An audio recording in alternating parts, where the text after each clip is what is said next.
What's happening, everybody? Welcome to another edition or episode or piece of content, however you want to call it, of that AI show. I'm here with my main man, my friend in the other side of the world, Mr. David White. How you doing, David?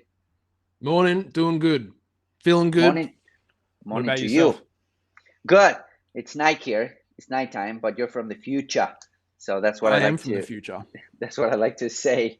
What's happening, everybody? So, welcome to this little YouTube show that we do, or not YouTube. Well, we're actually multi-streaming, so this goes everywhere. But we do this little show called that AI show, and the goal of this show is to make you a better marketer.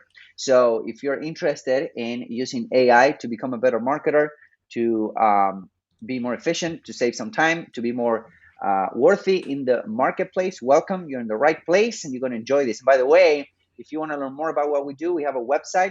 If you go to learnmarketingai.com, there's a message there that you can read. And if that sounds interesting to you, you can also move it to and go to the next level with your AI skills and prowess. And it's pretty cool. So, anyways, today we're talking about content marketing. What do you think about that, David? That sounds like a pretty good idea to me. I think Cool. this is one of the things that artificial intelligence is really good at. Perfect. We talked about ads. I think it was last episode. We talked Might have about been. ads, and you interview me because I'm the quote unquote ads guy of this relationship that we have. But today we're talking about content marketing because you are the content guy, and we're going to be talking about content marketing. So I might want to ask you some questions if you don't mind me doing so. Sounds good. I have All A's right. if you've got Q's. Awesome. Perfect. Perfect. Perfect. All right. Cool. So let's talk a little bit about AI for content marketing. The goal of this episode is for everyone that's listening or tuning in or watching to become better content marketers, right? And using AI as part of their flow to become better at content marketing. So talk to me about what you think are some of the most important things that you can achieve with AI when it comes to becoming a better marketer when it comes to content? What are some of those best things, or what are some of those best practices, or what are you excited about when it comes to AI? Well, really quickly, you just touched on one of the most important things, which is you said artificial intelligence will make you a better content marketer. You didn't say it's going to make you a good content marketer. So if you're not already good, if you don't know anything about content marketing, like you need to learn that before you learn how to use artificial intelligence with content marketing. It makes you better. It doesn't make you go from not good to good. So that's really important to start with. That's the first thing. The second thing is artificial intelligence is really good for helping you come up with a whole bunch of different ideas around how do I approach a particular problem or a project or an idea or a goal or what have you. So here's the thing, like if you're sitting down trying to sell a product or host an event or write an email or create content, there are sort of a million different things that you could do. There's going to be a whole bunch of really good ideas. There's going to be a whole bunch of bad ideas. And as a human yourself, our brains are kind of limited in how quickly we can come up with all the different things that we could do and then filter through, all right, these ones are crap. We're not going to do these. These ones would work really well. These ones make a lot of sense. So that's sort of the first thing that I would suggest people need to think about when they're using artificial intelligence with content marketing is this is a way for me to get as many different ideas down on paper as possible and then pull the best ones out from it rather than just sit down and be like, I don't know, we should do a YouTube video today. Here's an idea, let's just do that. Or let's do a blog post this week. All right, let's just write about that. Like being more strategic with what kind of content you put out there by having more choices is sort of the most powerful thing. And you mentioned something about being strategic, right? And I think strategy is a big deal because something that AI cannot do for you right now, right? As we know it at this time of the year, this time of the, the when we're recording this in August 2023, there's something that AI cannot do, which is setting up the strategy for you, right? So how do you set up the strategy in a way that makes sense so that then you can graduate from doing everything yourself into putting stuff in AI? Like, how do you come up with a plan that it's just like, okay, not just randomly setting up a YouTube video, or not just randomly coming up with a blog post. Like, how do you, how what's part of your process to actually think this through, and then using AI to expand or create your content? What can you tell us about that? I'm gonna answer that question, but I'm gonna take a really big step back first, because this Hmm. is something that when I'm talking with clients, this is something that I do a lot. So it's really important, and you mentioned this a second ago, the robot can't do this for you. It's really important to understand the context of your industry when you are doing content marketing. And I work with business owners who sell all sorts of different stuff, and the context for them is always different. The example that I always give them is, um, it's not anywhere near me, but earlier this year I bought a bike helmet. So I started cycling again. Haven't done that for like 10 years. And I pretty much went into the bike shop and I asked one question: what is the safest helmet you've got in this shop? And the guy was like, oh, it depends on. And I said, no, like, it doesn't depend on anything. What is the safest helmet you've got in this shop? And he said, that one. And I said, get it? That's my helmet. Because I have broken a helmet with my head inside it and it sucks. Compare that to, another thing that I bought recently was a 2008. I'm looking at it now. I think it was about 2008 Gibson ES 339. And when I bought that thing, I watched like 450 million hours of YouTube videos about it. I played a bunch of different ones. I looked on Facebook Marketplace for like 3 or 4 months. I learned about like what is a semi-hollow body versus a hollow body, like what particular types of pickups they put in there. The research was ridiculous. So the context of what is it that you sell dictates what do you actually talk about with your content. Context dictates content. How do you like that? There's a one liner. Let's share that on social media later. So if you're selling a bike helmet, like, your content might literally just be, here's why our helmet is the safest. If you're selling a guitar, your content might be a lot more nuanced, like, here's why we did this, here's how we did this, here's why it feels different, here's why it sounds different, and so on and so forth. So context is the most important thing, and it's a hard one to think about. But if you are doing content marketing and you've not thought about this, I would encourage you to go and talk to the robot and ask it, I have XYZ kind of business. I have an ad agency, or I sell guitars, or I sell bike helmets. What do you think I should try and make my audience think about so that they would be willing to consider buying my product? Should I boast about the results that I've gotten? If you have an ad agency, probably yes. If you're a guitar company, like, people probably aren't going to care about that kind of stuff as much as they might about something like educating your audience. Here's why we do this. Here's how you do that. Then you can also do things like direct. So I have clients who, and I'm going to try really hard not to give away any specifics here, but I have clients who sell stuff to their customers, and their customers have absolutely no idea what they're doing with it. Like, the product that they use, it's like completely foreign to them. They've never used this kind of stuff before. And so the content that this client needs to put out is like, hey, you need to buy XYZ product right now, and you need to use it in this particular way. And then you'll know if you're doing it right if this kind of result happens. If not, call me. Like, he basically just directs people, buy this now if you want this kind of result, and use it exactly like this. So first piece of advice would be, talk to the robot about kind of the context, or like, and when I say the robot, I mean ChatGPT, obviously, because that's our favorite one here. Talk to the robot about the context. And the second thing is, really understand that you have to cover all your bases. So when you have a business that sells a product, you're giving people some kind of transformation. There's something that sucks about their life that they want your product to help them get rid of. And then there's something that they want their life to look like in a particular way that they want their life to change, that your product will help them achieve. You need to cover all your bases, because there's going to be people in your audience, and I'll use the fitness industry as an example. There's going to be people in your audience who may look at themselves in the mirror and go, I hate the way I look. This sucks. I've let myself go. I need to change. So they're only thinking about, what is it that sucks about my life right now, or my fitness, or the way I feel, or whatever. And I need to I need to run away from that thing.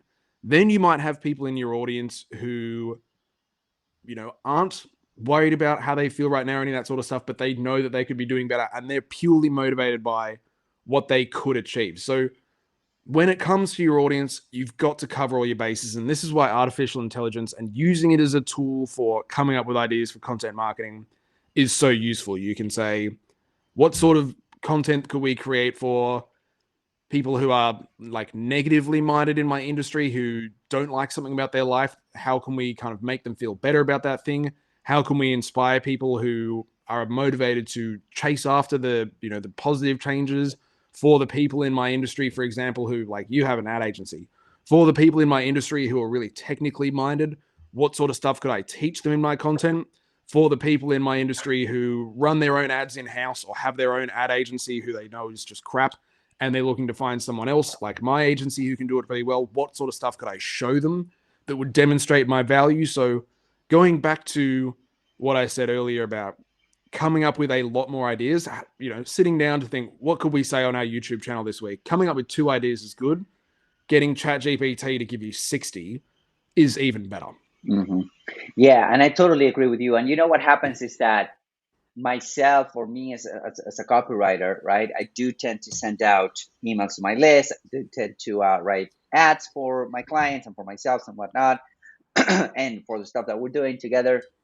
And you know what happens is that you come up with your own style, right? Because at the same thing, at the same time, what you said, it's like some people are, you know, getting closer to pleasure minded versus some other people that are getting away from pain minded, right? So you want to sell the vitamins or the painkillers, right? And your product can do both, or your service can do both. It's in some cases, or in some aspects, it's the vitamin, but in some aspects, it's a painkiller.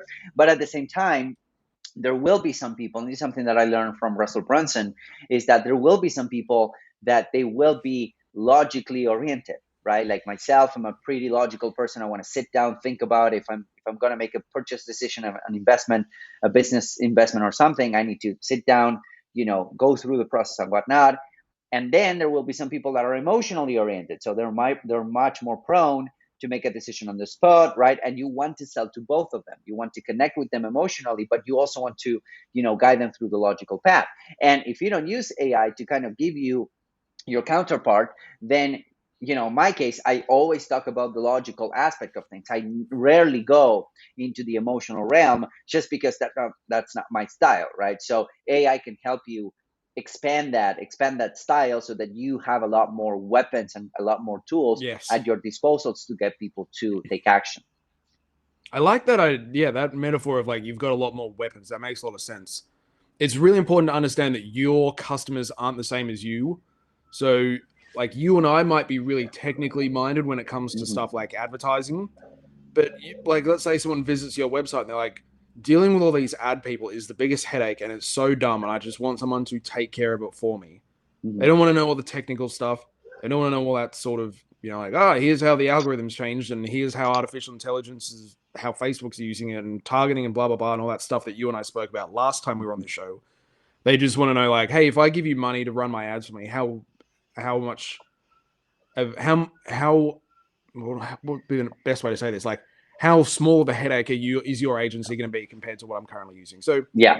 you are not your audience, and I mean, like, you could go and survey your entire customer base and ask them these kinds of questions, which I think is pretty unreliable, because when you ask people to do a survey, they kind of answer the survey in the way that they think that you might want them to, rather than actually giving you the truth. So just, you know, using a robot that can come up with 80 ideas like that around, Mm-hmm. here's what you could do, here's what people might be feeling. That to me seems like a really effective way of doing things. Not to say that you shouldn't survey your audience as well, but, you know, more weapons.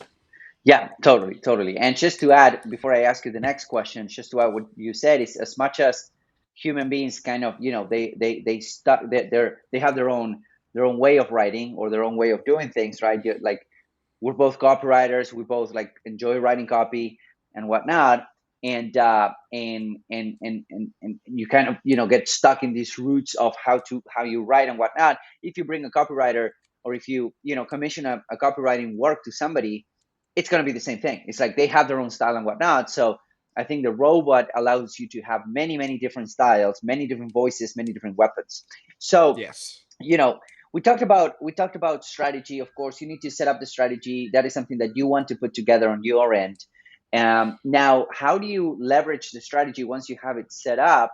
One of the promises that we make at Learn Marketing AI and the AI Marketing Hub is that you will save X amount of hours per week, right? By leveraging AI. How can somebody make this a reality?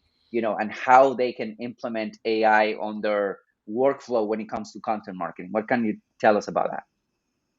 Yeah, so you and I were talking last week. I think it was at this time last week. We were talking to the members of our flagship program, Mm-hmm. the AI Marketing Hub. By the way, if you're watching this and you haven't checked out the AI Marketing Hub, go to learnmarketingai.com.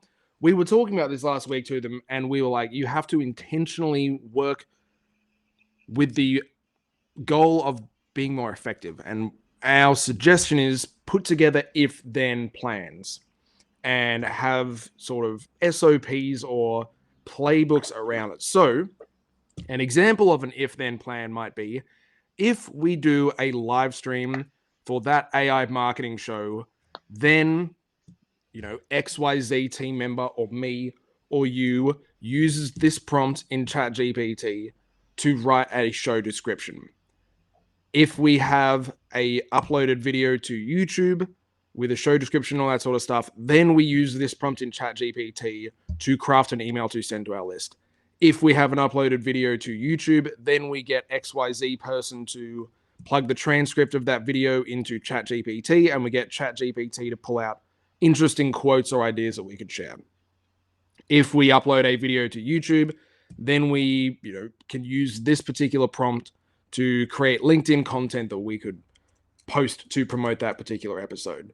So that sort of procedure driven, strategic, if this happens, then we do these sorts of things, and batching them wherever possible is the most effective way that you can use artificial intelligence to save yourself time. Because doing content marketing properly, it's partially about the quality of the content, it's partially about how well you distribute it, it's partially about how cool do you make something like an episode like this sound when you share it to your email list or when you talk about it on social media. And then it's also partly about how much can you do it, because 4 of these a week would be better than 1. Mm-hmm. And I think we've all seen someone like an Alex Hormozy or a Gary Vaynerchuk or something like that who just sort of blows up really, really fast, and then all of a sudden they're just everywhere. And that's good. But as a small team that doesn't have a limitless budget, which probably most of our audience is, Mm-hmm. like I imagine most of the people listening to this don't have like 19 social medias like media managers like Gary Vaynerchuk might. To get the most out of artificial intelligence, batch and use these if-then plans. Yes, and funny enough, I remember that when I was working as marketing director for Grant Cardone, he would have 3 video editors, like because of the sheer amount of content and volume that they were putting out, because they were putting out content for many brands. They would have a small army of people. It was like 15 people, a small army of people just creating content. And marketing, it's like you can do a lot of damage with a small team. Like you can create a lot of results with a small team. And they were there, but just because of the sheer amount of volume of content that they were putting out, they were having the results that they needed, but they needed a small army. And then I think it was I was listening to Alex Hormozy's podcast the other day, which by the way was really good. I do recommend it. He was saying something like he was he was saying something like he was talking to these guys that they were blowing up. They would have like 100 million followers or something like that, or subscribers across the board, and they were like, how many pieces of content you're putting out? And they were like, well, we are at, I don't know, like maybe 20 a month. Okay, we are at 200 a month, right? Or 250 a month. So you need to 10x your output. On social media and content marketing, something that I've learned and something that we know to be true is that more is more, right? But you also need to be careful with the fact that more plus quality equals more, because that's the other side of using these AI tools, which is there's going to be a lot of crap running around, and you don't want to fall that you don't want to be part of that trap, if that makes sense. So yeah. On that note, I want to encourage people, like, when you're not going to be perfect every time you make a podcast. Not every blog that you write is going to be a winner. You have to try, but you got to be cool to yourself if sometimes things that you do flop. But I say this to my clients all the time: if you are going to make a YouTube video, make it worthwhile. Like, that has to be an asset for your business. Don't just sit down and write a blog that no one reads. Don't don't do a podcast interview if it's not going to eventually deliver you a customer. And I usually, when I say that to people, I say that as in, like, give a call to action in that YouTube video. Like, don't just make a YouTube video and then never tell people to visit your website or go and get your lead magnet or register for your event or anything like that. But in the context of this discussion, if you are going to sit down for an hour and do content marketing, make that worth your while. Use artificial intelligence, learn how to use it. Go and join the hub, because we talk about this a lot in there. Use artificial intelligence to make that hour's worth of work that you do so much more effective. Get twice as much content done, or do the same amount of content and just spread it much further on social media, or brainstorm a lot more ways of how can I approach people who want the thing that my product does but don't necessarily know how it works or why they should buy from me. How can I come up with different ways of talking to my audience and getting them excited about what it is that my company does? So yeah, now with artificial intelligence, the opportunity to do content marketing a lot better is it's a huge opportunity. Mm-hmm. I agree. Cool. I think that will teach them. So, by the I will. way, yeah, and if you want to learn more about what we do, if you're interested in AI, if you want to become a better marketer, not only better marketer in terms of the output, but a more valuable market, right? Increase your worth as a marketer in the marketplace. If you're a business owner and you want your marketing team and your marketing efforts to perform better by implementing AI stuff in your daily workflows, go to learnmarketingai.com. There's a message there. You can read it, and if you jive with it, you can join us on the AI Marketing Hub, which is specifically for that. And not only that, it will save you a ton of time. Our promise is Yes. that you will save between 15 to 20 hours per week as you start implementing this. Now, what do you do with that time that you free up? We also talk about that in the hub, but that's for another episode, I would guess. Any parting words? Anything else that you want to add, David? Oh, well, I always end our episodes by saying this. Please don't wait. I really like the marketing community. Digital marketing has done a lot for me personally. And if I could give one message back to our community, like, for God's sake, please do not wait to start using artificial intelligence. It's it's not hard to get started. The payoff is massive. It's not like learning how to code. It's not like learning how to run Facebook ads. It's really simple and really effective. Like, I'm shocked at how much our industry is probably going to change. That would be the first thing. And then to close with the second thing, intention. Using artificial intelligence with the intention of getting faster at things, or using artificial intelligence with the intention of being more creative. Your intent when you use it is a lot different to just sort of like getting on ChatGPT and being like, what should I talk about on YouTube? All right, there's 5 ideas, whatever. Like, have that intent to, I'm going to create X, whether that's I'm going to create a bunch more time for myself, or I'm going to create a bunch more unique ideas that I can share in my content. Your intention is really important. There you go. Cool. Awesome. Well, thank you everybody for tuning in, and I guess we'll see you on the next episode. Sounds good? Thanks, everyone. See you soon. Bye.